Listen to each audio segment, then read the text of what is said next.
As we are making our descent into Florida. Why do you do such a good job being entertaining? I mean, we've been on the plane now for 97 hours, and we're making our descent into Florida.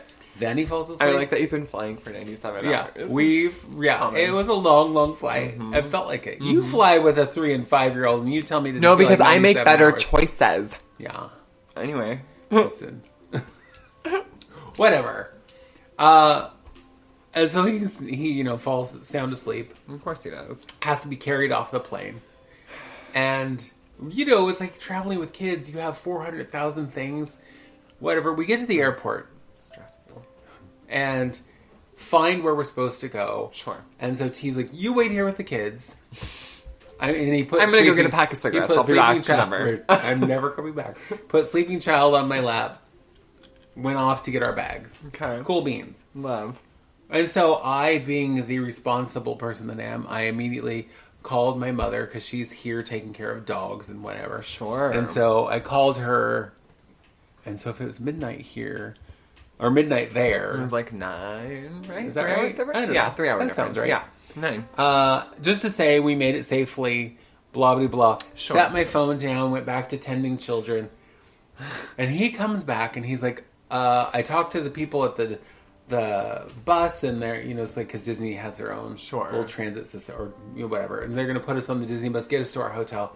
He's like, this is the last one, and we got to hurry, and they're about to leave. So we grab up the kids and the luggage and the things and the stuff, and my phone is not picked up. I didn't drop it back in my purse. I sat it on the table. How dare you? I know. So I hate that. Well, then we get on the bus. We get to our hotel. We carry the 3-year-old, who's not tiny, all the way to our room, which is miles, I swear to God, from where we checked in. Yeah. Open the hotel room door, and then he's all, oh, we're here. Wakes up and starts dancing on the bed. And I'm like, Disney. Really? Oh, Disney. Really? Yeah. Mm-hmm. And then T was all right, let's get ready for bed. Get the phones on the chargers, blah, blah, blah. Mm-hmm. And I start furiously, digging through my purse for my phone. And I'm like, no phone. No. My phone. Where's my phone? Well, luckily, we had put this thing on my phone, which is where you can find your phone. Yeah. I gotcha. And my phone was at the airport. Love that for you. So I called the airport, and I'm like, airport. Hello, airport. Why is no one answering the airport? No one answered. Uh-huh. Flap. So I call in the morning. And I call Lost and Found. I'm like, I think I left my phone there. Hopefully someone turned it in. And they're like, well, describe it. So I describe it and the case that I have on it, all the things. And they're like, yep, we have it right here. You left it. Fortunately, the terminal we were in was dead empty. Yeah. So the only other people in there were the cleaning crew. Love that. And so they took it, gave it to Lost and Found, and blah, blah, blah. And they're like, you can come get it anytime. And I was like, perfect. And so I started thinking about it. We didn't rent a car for the first half of our trip, because we were going to be at a Disney hotel, and using Disney transportation to get to and from the park. Yeah. Well, it took almost an hour to get from the airport to our hotel. Ugh. And so I'm like, I can hop a Disney bus to the airport, ride for an hour just to get my phone, ride back to the hotel for another hour. No. I was like, keep it. I'll pick it up at the end, because we had to go back to the airport to then get our rental car to drive. I see. To Fort Lauderdale. Yeah, so you just have a phone for and then we were going to fly back out of there. I would have done it all differently, by the way, if I had a brain cell. Would you have gone your phone? Would you wait and got your phone? No. Okay. That was fine. Okay. But I would have flown out of Fort Lauderdale instead of driving all the way back to Orlando. Because that was dumb. But it was weird being a full week without my phone. Oh, I'm sure. But I mean, I could check my messages. I could do so. I get people called me and that I needed to get back to. I get whatever. Yeah. And all the people who needed to know, it was like, I don't have my phone. Call T. Yeah. Whatever. But it was just, that was weird. But it was funny. Yeah. And then going to Fort Lauderdale for a week. Portions of his family are very Republican. Ooh. And so that was fun too. The gun-loving. This was during the Obama era while he was president. So gun-loving, Obama-hating. Yeah. It's like, oh God. And so I'm like, I'm meeting these people for the first time. I need to keep my mouth shut. I do look very conservative. Very conservative. Like, you go to church. That is so true. And on Easter. Like, how how am I going to keep my mouth shut for an entire week? I know, you don't do that very well. I do not, because I don't have good filters. Oh, no. No, ma'am. And I know you inherited that, so. I don't know what you're talking about. That's very true. Yeah. But I made it somehow. I don't think I offended anyone, and if I did, I don't really care. That was a long time ago, as my children are now 11 and 13, so it's been a while. Yeah, it's been a minute. Yeah. But I've never been to Florida. The closest thing that I ever came, though, is I was in Georgia. And then the Carolinas, which, like, none of that do I ever have to go back to again. The South, to me, which I've been to a couple times, is just, it's hot. Yeah. And miserable. And humid. And I went... red. Right. Yeah, girl. And I was like, danger. Danger, Will Robinson. And so I Molly, you in danger, girl. Molly. Yeah, and this was like 2012. I was living in Long Beach, California at the time. And, hey, you know what? What? Before you launch the story, I just realized we're already 20 minutes and we should probably take a quick break. You're selfish. No, I'm sorry. We'll come right back to your story. You were living in Long Beach. No, Everyone's holding on. No, I'm dead. It They're doesn't matter. all hanging on a thread. They're waiting. Goodbye. I'm leaving.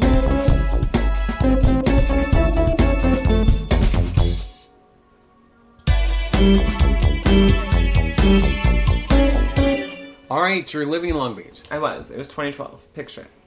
I'm picturing that was 10 years ago. It was a long time ago.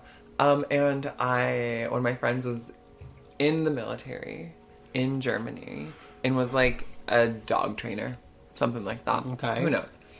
So he was coming back to the United States because when dogs that are in the military are older, they get like adopted out to families, right? Okay. And so he was coming with these intense German shepherds to drop them off to their now families. And I hadn't seen him in a long time. He was like, meet me in Georgia. And I said, aye, Captain. Again, I used to have like impulse control issues. So I was like, work? What? Responsibility? I can go to Georgia. Like, I never had the desire to ever go to Georgia. But I was like, sure, buddy, I'll meet you there. I went and we were road tripping from Georgia to North Carolina. Now, this is like, a lot of this I wasn't supposed to be there because it was a technical military mission. And I just... didn't know. I knew. But I went anyway, and I wasn't supposed to be there, and, like, I was on a military base, and I wasn't supposed to be there, and it was, like, a whole ordeal. Here's the thing. I was on a military base once where I wasn't supposed to be there. It's good times. Let me tell you what. Woo-woo! Party time. No, I was, like, is this why I'm gonna die? Like, I'm pretty sure they have their own laws here. This is, like, a sovereign nation, maybe. I don't know. They're gonna kill me in, like, the city center. I don't know. I was really paranoid. If you're shocked by this point, I was very paranoid. But I was living in Long Beach, but prior to that, Los Angeles. So, I went to the South wearing, cut-off shorts. Yeah. Like, a little bralette, and... a vintage Bauhaus t-shirt where the sides were completely cut out, like it was a muscle tee. Sure. And then I was wearing over-the-knee boots. And so when I got to the South, I didn't so much fit in. No, it was a hello sore thumb. Right, and my friend who I was with is tattooed from like the jawline down, okay? So you fit in with him. Right, but literally nobody else. People were... women were openly mean to me. And I learned from my friend's parents came and met us and whatever. It was a good time. But she said, oh, we lived in New Jersey and then we decided to move to the Bible Belt. And I had got a boob job prior to moving to the Bible Belt. And I wish I never would have. Because she's like, women just openly talk shit. And she's like, and the reason that they hate you is because their husbands have no self-control and can't help but like... ogle you. Right. Yeah. And so the women are all really shitty. I remember going to like the local Starbucks, and I worked at Starbucks at the time in San Pedro, California, and all the employees were shitty to me, and I was like, well, this doesn't feel like the Starbucks experience that I'm used to. But they were just awful, and everyone is like a fan of the military, everything's red, white, and blue, and because the military base was so close, like every dude has like that, you know, high and tight, and they're all wearing like flip-flops and cargo shorts and some like v-neck, and I'm like, oh, what the fuck, with the same tattoos, because the only thing, I was in Fayetteville, North Carolina, the only thing there, churches, strip clubs, tattoo parlors, and fast food, girl. That was literally it, and I was like, why did I decide to come on this trip? But that was the first time I had moonshine. That seems No, right. I lied. That wasn't the first. That was like the second time I had moonshine. But it was horrible because it was made in someone's garage. Well, where else would it be made? A Their toilet? bathtub. I don't know. But it was, yeah, so it was just like a fever dream of a trip. I was there for like 3 days and it was just a road trip the entire time. But everywhere I went, it was like 1,000,000 degrees. And that whole like Southern hospitality bullshit, I felt none of it. There was none. That's in because the you South. was a damn Yankee. I was. And I mean, a Yankee bitch. I'm from the West Coast. What the fuck are you talking about? But they were not a fan of me. The women weren't. The men sure were there. Well, But like, you know, when you walk around in like a bikini top and Daisy Dukes, men about to be a fan. But yeah, the South in general. not your tea, girl? Not for me. No. I'll pass. Yeah. That is a hard pass for Oh, me. yes. And one other thing I talked about being in the South is the Atlanta airport. Oh yeah, I've been there. That was I- where we did our layover to get to Florida. I want you to know I hated it. Hated every minute of it. I wanted to burn it down just because I like art. And it wasn't even a church. It wasn't. But I remember, first of all, my friend was in from Germany. This was years ago. And he didn't have, like, an American number. And so I had no way of getting a hold of him. And so I'm like, okay, you just have to, like, go to where your bag is. And I'm sure it'll be there. Anyway, but this airport, literally, I swear to God, is a chamber of motherfucking secrets because it just went on forever. And I'm walking, and I'm like, this looks familiar, and this looks familiar. And it's just like a hallway forever. So I asked them, like, Southern blonde lady, I was like, ma'am, what am I doing wrong? And she's like, oh, honey, you just get on this tram and blah, blah, blah. So you get on a tram that's underground and it zips you to wherever you're going. I had no idea. I was new to being an adult. Right. So Right. when I finally got there, it was like a hop, skip, and a jump. But that airport, bitch, I was like, this just goes on forever. I'm pretty sure I'm just like stuck somewhere between worlds because I'm just walking in a hallway forever. I'm surprised she didn't say, "What you're doing wrong, darling, is that outfit." Oh, bitch, I would have slapped I her. can see your bra. Where do you think you are? Uh-huh. They would have just killed me, though. We're gonna send you down to the tunnels. Mm-hmm. If you don't come back, well, Lower than where I already was. you can visit all the rest of the Yankees. Oh. You know, speaking of places where you just don't fit in, when I was Empress, I got to travel probably the most I've ever traveled in my life when I was Empress. I didn't go anywhere exotic, except maybe Salt Lake City. That was super Ooh, yeah. But my favorite part about going to because Salt Lake City was interesting. It's weird. The way it's laid out is very strange. Okay. Their map is everything is north, south, east, or west of the temple.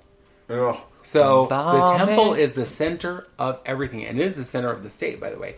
And so everything, you are either north of the temple, south of the whatever. And so I'm trying to find directions, and I can barely do it here, let alone in some strange place. Yeah. So I'm in a car on my way to Coronation, and it's me and the Empress of Dallas-Fort Worth, Okay.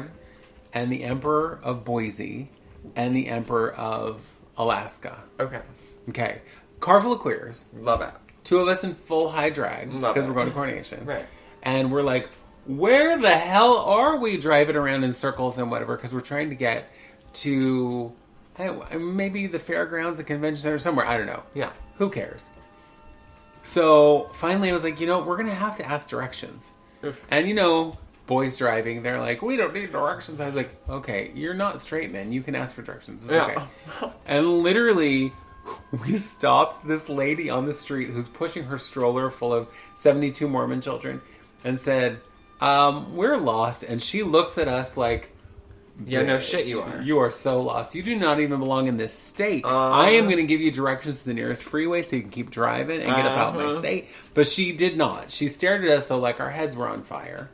And but she gave us directions. But the whole time she's like talking to my friend Troy, she is staring at the two of us in the back seat. Yeah. Like, what the actual fuck are those creatures with Right. their giant hair and their giant eyelashes And their their makeups makeup and and their- the whole thing Yeah. and their sparkly dress? What is happening here? I'm sure they're sinning. Mm-hmm. I'm pretty sure Sinners? it's against God. Them some big women. They're some suspiciously large.